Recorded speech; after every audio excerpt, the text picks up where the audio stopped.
இந்த சம் பாருங்கள், ஒரு சங்கேத மொழியில் FACT என்பது IDFW என எழுதப்பட்டால் SWAN என்பது எவ்வாறு எழுதப்படும்? சரிங்களா? ஸோ இது ABCDயோட அந்த 26 லெட்டர்ஸை நீங்கள் எழுதிக்கோங்க. ஸோ இதில் வந்து பார்த்தீங்கன்னா எஃப்ங்கிறது ஐனோ, ஏங்கிறது டீனோ, சிங்கிறது எஃப்னோ, டீங்கிறது டபிள்யூனோ. அதாவது +3 +3 +3 +3. எஃப்க்கு அடுத்து மூணாவது எழுத்து ஐ. சரிங்களா? இங்கே பாருங்கள், இங்கேருந்து 1 2 மூணாவது எழுத்து ஐ. அதே மாதிரி ஏலேருந்து மூணாவது எழுத்து டி, ஏயிலேருந்து மூணாவது எழுத்து பார்த்தீங்கன்னா டி. இந்த மாதிரி 3 மூடாக என்ன பண்ணியிருக்காங்கன்னா ஆட் பண்ணியிருக்காங்க. சரிங்களா?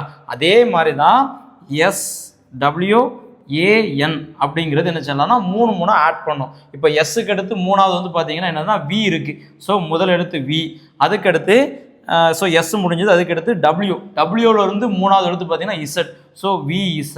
அப்புறம் ஏலேருந்து மூணாவது எழுத்து பார்த்தீங்கன்னா என்னது, மூணாவது எழுத்து வந்து டி. சரிங்களா?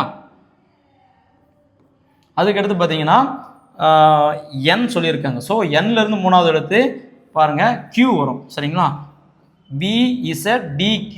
சரிங்களா? ஸோ பிங்கிறது தான் பார்த்தீங்கன்னா ஆன்சர்.